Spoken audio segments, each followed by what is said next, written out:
மற்றும் ஒரு செய்தி, டெல்லி, கர்நாடகா, ஆந்திரா, தெலுங்கானா உள்ளிட்ட 16 மாநிலங்கள் மற்றும் யூனியன் பிரதேசங்களில் எஸ்ஐஆர் பணிகள் தொடங்கியுள்ளதாக தேர்தல் ஆணையம் அறிவிப்பு. கடைசியாக தமிழ்நாடு, மேற்கு வங்கம், கேரளா, புதுச்சேரி உட்பட 9 மாநிலங்கள், 3 யூனியன் பிரதேசங்களில் 2ஆம் கட்ட எஸ்ஐஆர் பணிகள் நடைபெற்றன.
டெல்லி, கர்நாடகா, ஆந்திரா, தெலுங்கானா உள்ளிட்ட 16 மாநிலங்கள் மற்றும் 3 யூனியன் பிரதேசங்களில் எஸ்ஐஆர் பணிகள் தொடங்குவதாக தேர்தல் ஆணையம் அறிவிப்பு வெளியிட்டுள்ளது. இது தொடர்பான கூடுதல் விவரங்களை எமது செய்தியாளர் பால் முருகனிடம் கேட்டறியலாம். வணக்கம் பால் முருகன், விவரங்களை நீங்க பதிவு செய்யலாம்.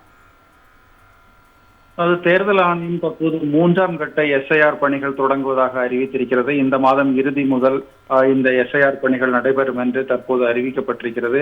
ஏற்கனவே பீகார் மாநிலத்தில் முதற்கட்ட எஸ்ஐஆர் பணிகள் நடைபெற்றன. அதன் பிறகு தமிழ்நாடு, கேரளா உள்ளிட்ட மாநிலங்களில் 2ஆம் கட்ட எஸ்ஐஆர் பணிகள் நடைபெற்றன. தற்போது அடுத்து தேர்தலை சந்திக்க இருக்கக்கூடிய முக்கிய மாநிலங்கள் உள்ளிட்ட 16 மாநிலங்கள் மற்றும் யூனியன் பிரதேசங்களில் இந்த மாத இறுதியில் இந்த புதிய எஸ்ஐஆர் பணிகள் தொடங்கும் என்று அறிவிக்கப்பட்டிருக்கிறது. வடகிழக்கு மாநிலங்களில் இந்த மாதம் கடைசியில் இந்த எஸ்ஐஆர் பணிகள் தொடங்க இருக்கின்றன.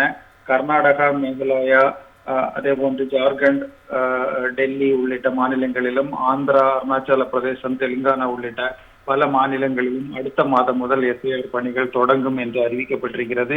ஏற்கனவே 2 கட்டமாக நடைபெற்ற எஸ்ஐஆர் பணிகளில் 2 கோடி வாக்காளர்கள் நீக்கப்பட்டது குறிப்பிடத்தக்கது.